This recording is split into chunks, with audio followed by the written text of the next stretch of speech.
I am so excited about this week's broadcast leading into our women's conference. I hope you're ready. October 4th through the 6th in Atlanta, Georgia. But this week's broadcast includes Dejuaii Pace, one of the Anointed Pace sisters, who surprised me in Havana, Florida, as I was doing a prophetic conference or prophetic encounter.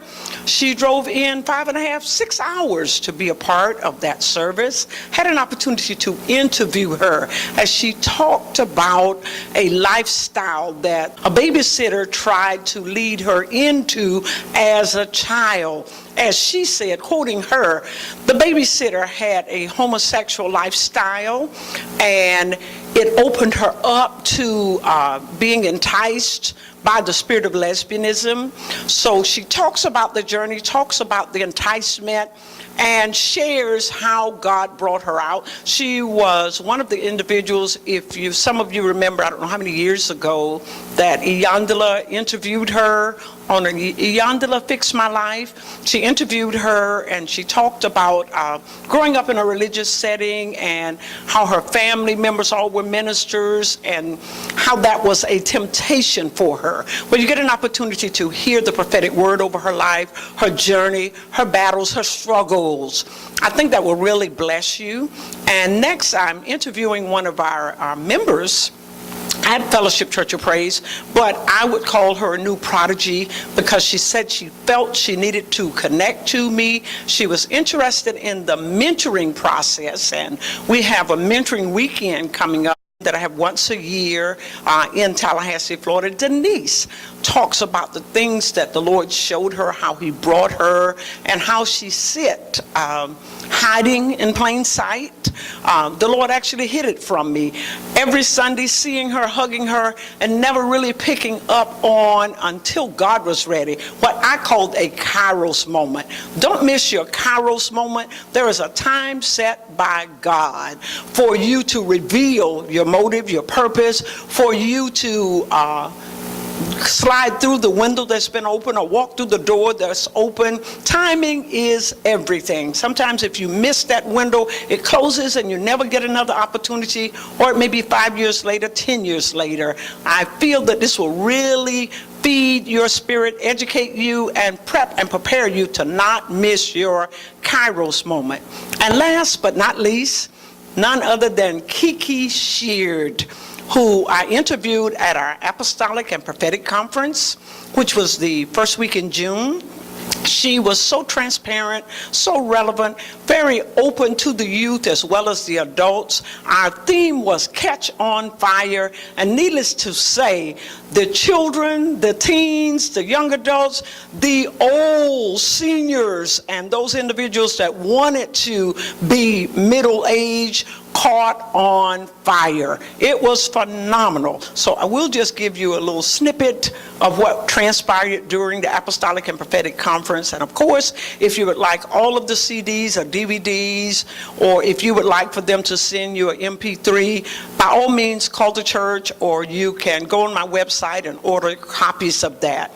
I'll come back at the end and hopefully close out by sharing some of the things that I know that you should have gained from watching these interviews. Thanks for watching. See you at the end of the broadcast. Oh my God can do anything more than we can ask or think, more than we can imagine in our wildest dreams. Thank you, Lord, by your blood I have been redeemed. In your mercy you kept me. Who wouldn't let my enemies triumph over me to make me praise a testimony? Okay, we have Dejuaii here with us in the big metropolis of Havana, Florida. I'm actually the first night of the prophetic encounter at Apostles Church, Apostle Porter's, the Apostolic Trailblazer, Apostle Porter's Church, and I'm elated, and I looked out in the crowd, a packed house tonight, and saw Dejuaii, who drove all the way in from Atlanta, Georgia, because she follows me on Facebook. And look, guys, she bought all the books. That's right. I appreciate you supporting the ministry. Why don't you tell them why you're supporting Let the Prophet Speak, why you follow me on Facebook, why did you buy all these books, why would you drive almost 6 hours to beat me here tonight? Well, I follow God, and when people are real with God and His approval is on their lives, I will follow them and support them wherever they are, because I need God, and wherever He's going to be, then I will be there. And I sow seeds into your life because you are a real woman of God. And I know that the money would go to help forward the ministry and help forward the kingdom and the school of the prophets and everything else. So it sounds like you have really followed me, okay? But you said you go wherever God is using people. I'm sure tonight God is using people globally in many other places. Why me? Why here? Why Havana? We're connected. I met you, don't want to tell my age, I think it's been about 28 years. Well, I'm 63, so 28 and happy 28 years ago in Atlanta with Apostle Dean. And you spoke. And you know how prophetic that is? I was a speaker for Apostle Dean's very first women's conference, and did every women's conference until she left this earth realm. And this is the first time ever taking the women's conference to Atlanta. For the last several years, we've done it on the cruise ship. And we decided this year to go to land, and then next year to get back on the ship going to Cuba. And the first person I thought about was the Apostle G. and D. at a women's conference in Atlanta. Yes, ma'am. God was doing a work back then for people in the kingdom for such a time as this. You know, you spoke a very prophetic word. I was ready to do the will of God then, thinking that I was an apostle. I gave you a prophetic word then. You gave me a prophetic word then that it would be in God's timing. It's not quite the time now, but you said when God's timing comes, prophesying will be as easy as breathing. Wow. And that caused me to sit back and relax because the devil had me running. And you said the devil is trying to push you into ministry when God is saying, hold on. And I was doing that because everybody in my family is a minister, a pastor, or something like that. And I felt like I had to follow in those footsteps. But when you said, God said, tell them who your family is. Oh, I can't be incognito. Oh, okay. Well, you don't have to hold my brother. I don't have to hold my brother. I'm Dorian Pace, one of the anointed Pace sisters in Atlanta. And when you spoke that word, it gave me peace because the enemy was trying to push me into something before time. And I had always felt like I had to have a testimony. I felt like I had to sin. I'm not sin. I am 53 years young. I am still a virgin. My parents taught us to wait on our husband. That is one of the best gifts we can give anyone. And in the midst of all of that, the enemy tried to trip me up with attraction for other women and homosexuality. But God kept me that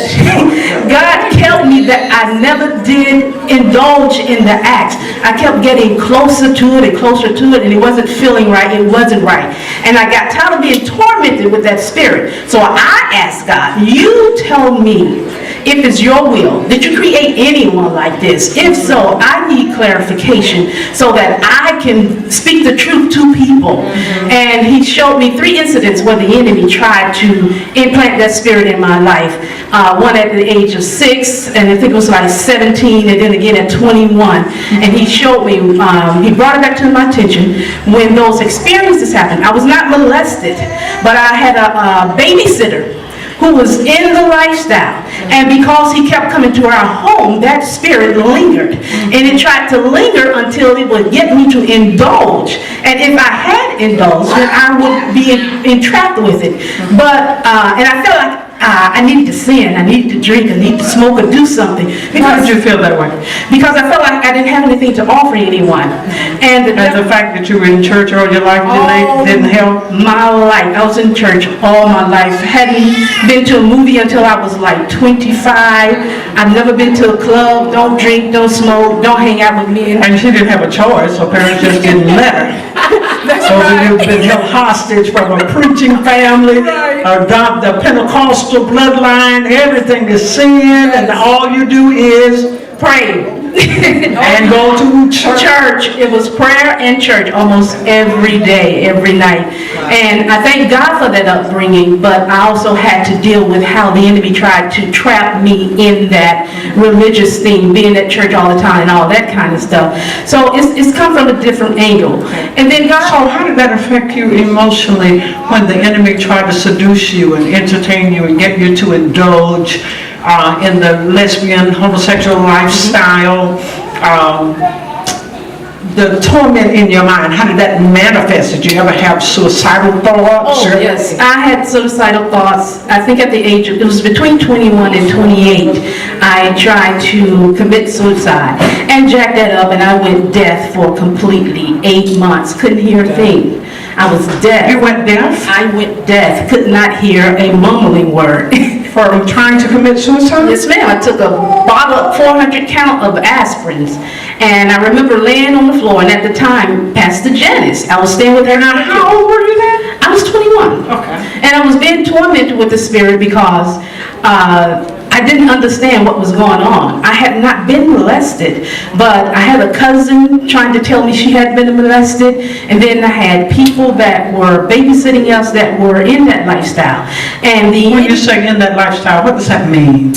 in the lifestyle of being a homosexual or a lesbian. Why did you use the term lifestyle? That is something that they were practicing, they were trying to be delivered from it. No, he was not. He didn't, as a matter of fact, back in the 70s and the 80s, they were hiding it, you know. And for him to practice the lifestyle, it was very secretive. No one knew it, but I mean, I just could tell he was... But it was a practice for him. It was a practice for him. He carried a purse. I called him Liberace. I mean, that's how indulgent he was with it. And he was a Baptist pianist player, can sing really good, and occasionally he would babysit us. And I always noticed how I took notice of him. And the enemy tried to take things I admire. We tried to create an attraction. Yes. Tried to create that, the spirit of perversion and the spirit of confusion, so that it would entangle my mind. And confusion is the master spirit behind lust. You first get confused, which opens the door for lust, and then it opens the door for all the other perverted acts. Absolutely, that's exactly right. And when God revealed it to me, he told me to write a book, and I was like, oh, what am I going to write about? I mean, you know, what am I writing about? I said, he just said, tell them. Well, exactly. That's easy peasy. Tell your story. Your story, the difference in you and other people that practice it. There are a lot of people that romanticize it, took it personal, decided that I must be that way because I keep having these thoughts, this keep happening. So therefore, and especially being around other people, as you mentioned, that were in the lifestyle, it justified giving into that. It justified being incognito and just practicing that. And the church is a good place to hide. You can be extremely religious, and especially for women. In the music because and especially being a virgin and the music industry. You can just say I'm a virgin, and that leaves the door open for all the other women, especially if you're pursuing a woman. And then in the music industry, you're telling the truth. What happens in the music industry? Perversion, a lot of confusion, and if one is doing it, they think that, okay, I have to be that way to get to the top. I've got to follow the crowd to get to the top. I've got to do this to get to the top. And a lot of that goes on. But you don't have to be that way. You don't have to. Because if you're with God, you always win. You always. And if you do the W-O-R-K. Do the work. So what did I write in your workbook? Do the work. And you said you've heard that how often? About every day for about 4 years now. Okay, do the work. Dejuaii and I will see you in Atlanta. God's leading ladies. October 4th through the 6th. Amen. Dejuaii Pace. She won't own her last name, but the one and only. See you then. Amen. Thank you so much. am so excited because I'm sitting here with my new best bud, Denise, and she's been a member of Fellowship Church of Praise for almost a year and a half. But today is the first day that she just came up to me and shared some things that the Lord had been speaking to her.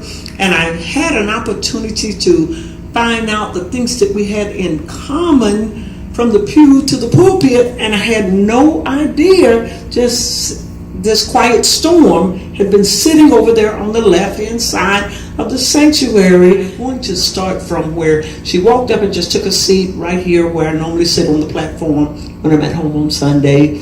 And I'm going to pass this off to Denise, and you start with what the Lord said to you, what motivated you, inspired you, to get an understanding of time.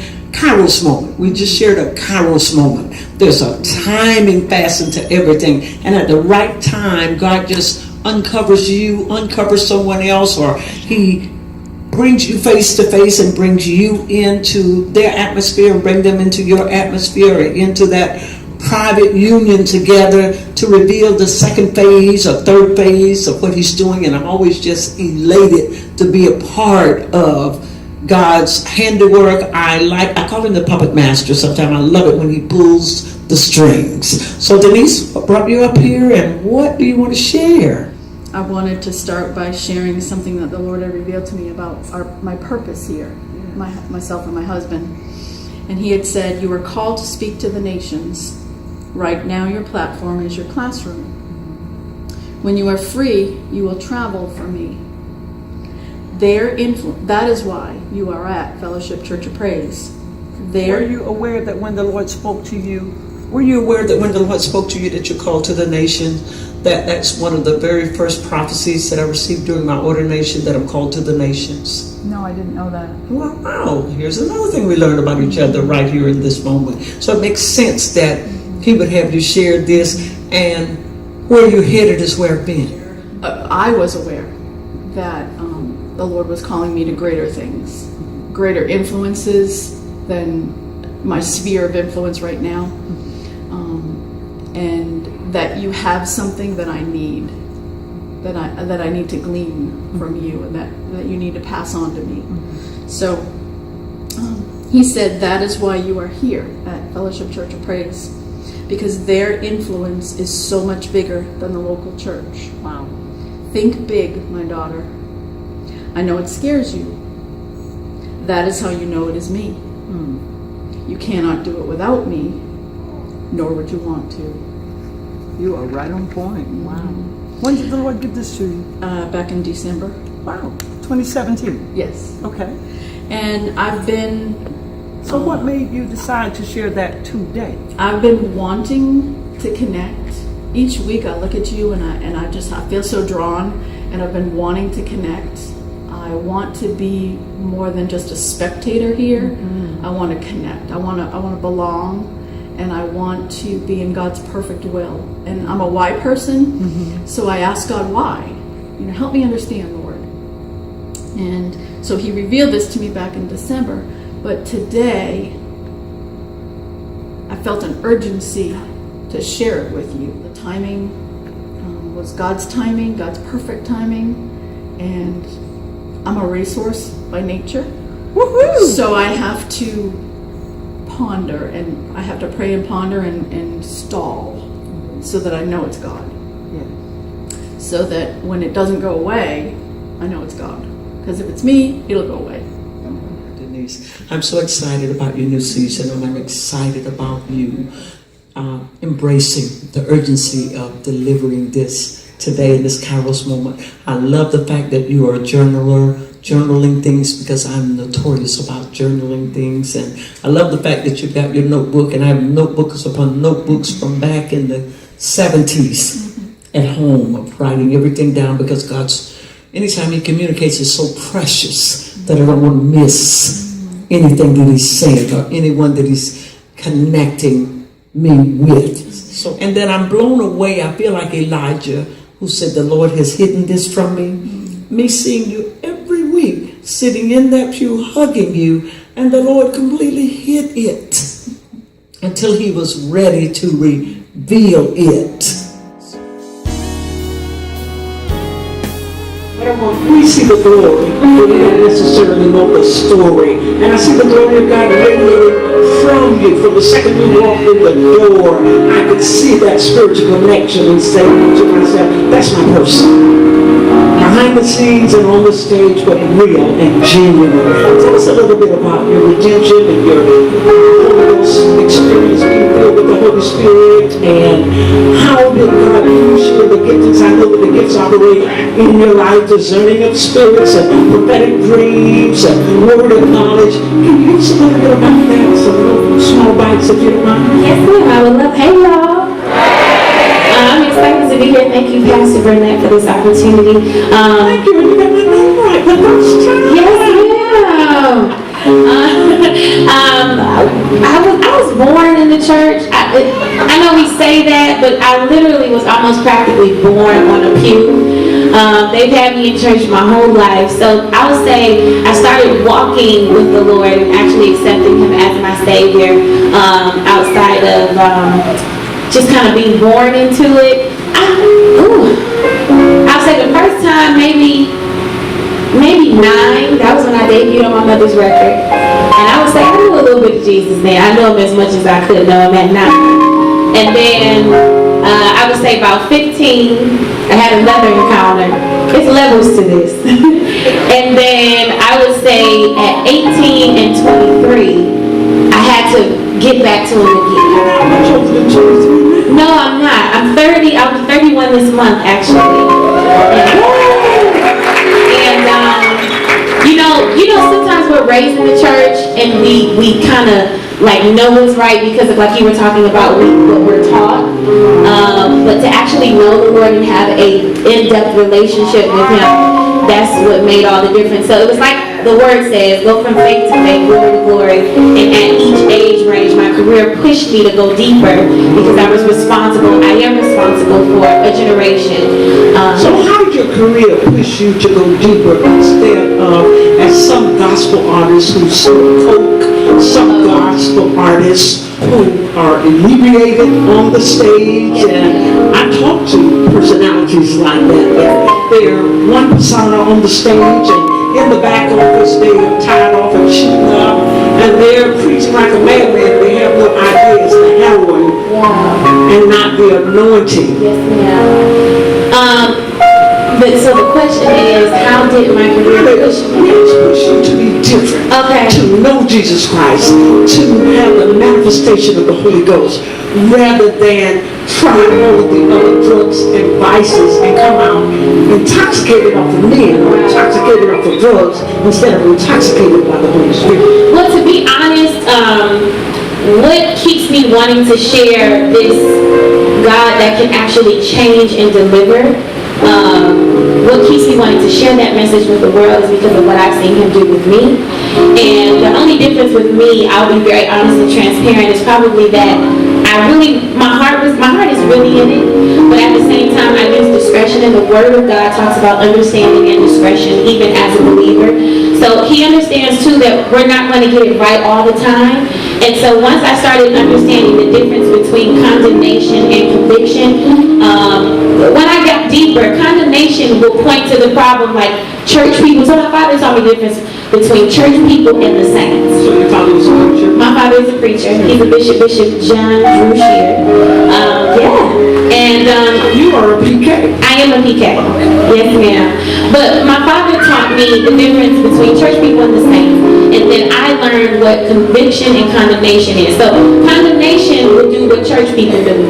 They'll point out the problem and won't give you a solution. But conviction, which is the Holy Spirit, it will point out the problem and say, this is how you deal with it, here's the solution.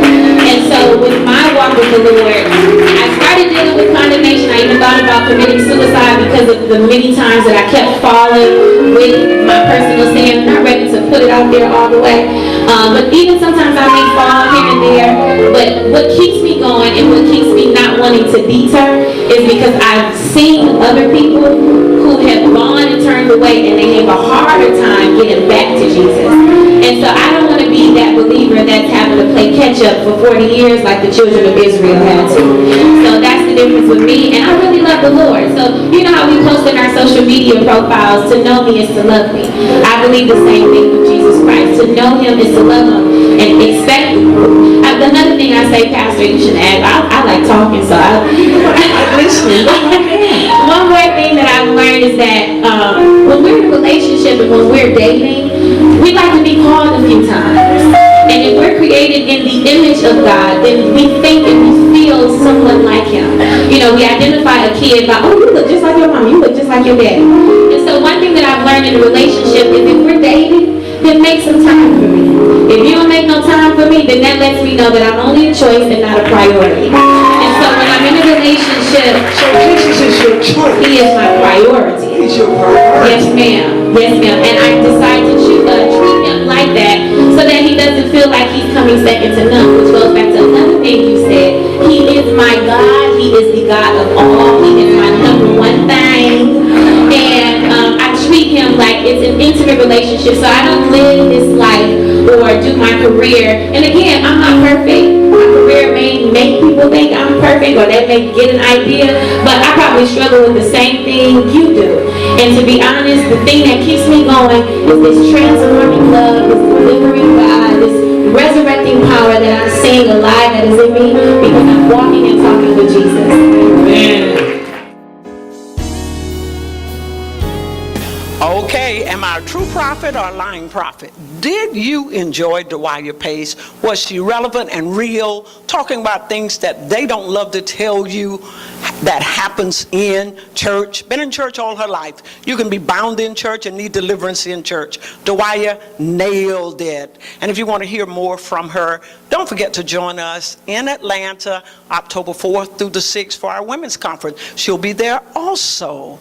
And I know that you enjoyed the Apostolic and Prophetic Conference. Order your copies. We'd love for you to have copies to pass it around. Give it to some of your friends. And of course, Denise, that mentoring moment, those of you that need a mentor, please go on my website, vyrosierministries.org. I am available to mentor you from the cradle to the grave.